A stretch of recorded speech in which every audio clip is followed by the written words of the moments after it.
જય દ્વારકાધીશ મિત્રો, આપણે આજે ઉદાવના આશ્રમ આલિદ્રા ત્યાં બ્રહ્મચારી બાપુનો આશ્રમ આવેલો છે મિત્રો. આપણે ત્યાં દર્શન કરવા જઈ રહ્યા છીએ. ચાલો આપણે આલિદ્રા ગામે, તાલુકો મેંદરડા, જિલ્લો જુનાગઢ. આલિદ્રા ગામ મધવંતી નદીને કાંઠે આશ્રમ આવેલો છે બા.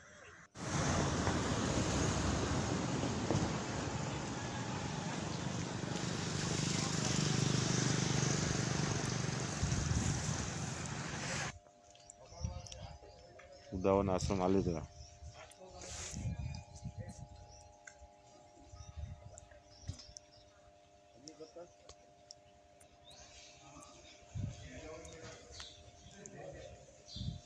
આપણે ગિરિરાજ ભગવાનના દર્શન તરફ જઈ રહ્યા છીએ.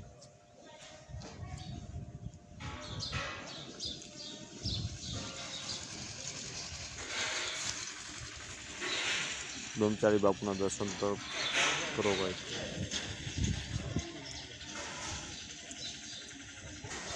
આપણે ગિરિરાજ મંદિર તરફ જઈ રહ્યા છીએ.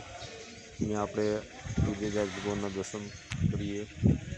ગિરિરાજ આપણે પથ્થર એક બાપુ છે ને ડાયરમાં લઈ આવ્યા હતા ગંગા નદીને કિનારે. ગંગા નદીથી એ હજી હાલમાં છે અત્યારે. પથ્થર પણ મોટો થઈ રહ્યો છે બાપુ. ગિરિરાજ ભગવાન પથ્થર આવેલો છે અંદર, તો દર્શન કરો મિત્રો.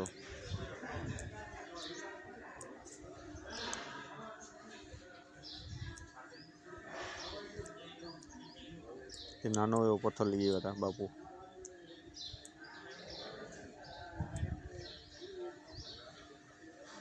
એવું બધું.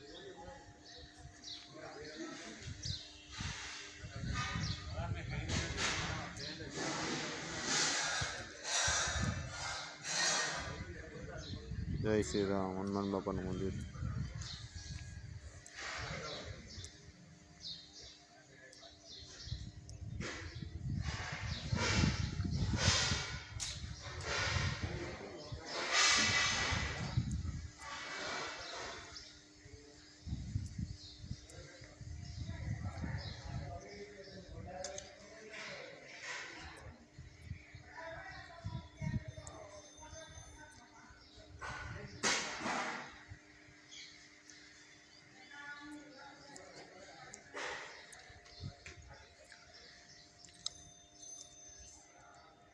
જય બ્રહ્મચારી બાપુ. જો ભાઈ કેટલું મસ્ત મંદિર છે.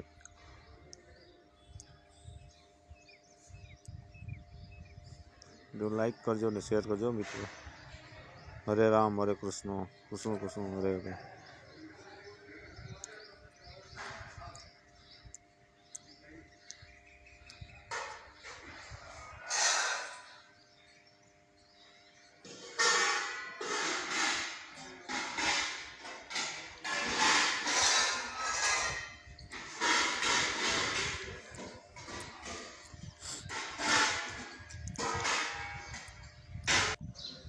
આપણે સમાધિ સ્થાન છે બાપુનું, ગિરિરાજ બ્રહ્મચારી બાપુનું સમાધિ સ્થાન. એ કર્ણાટક પ્રદેશના હતા બાપુ, કર્ણાટકના હતા. તેનું જે સમાધિ સ્થાન છે, દર્શન કરો મિત્રો. એ આ ચિત્રકૂટ એક ઘાટ છે.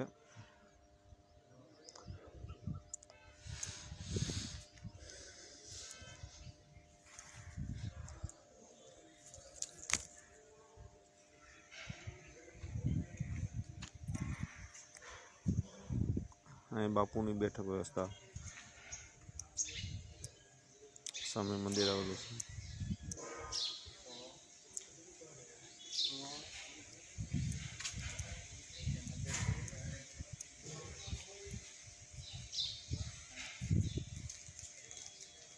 જય બ્રહ્મચારી બાપુ. મિત્રો શેર કરજો.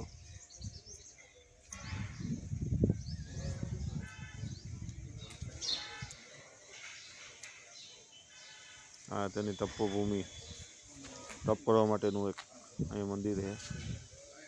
બાપુ અહીંયા તપ કરતા ભાઈ આ જગ્યામાં થઈ.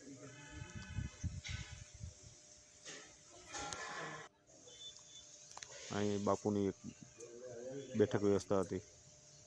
દર્શન કરજો ભાઈ, બ્રહ્મચારી બાપુના અહીં બેઠક હતી. અહીંનું રહેવા માટેનું મકાન. હવે હજી હાલમાં નદિયાવાળું છે. આ નદી એ ભાઈ મધવંતી નદી કાંઠે.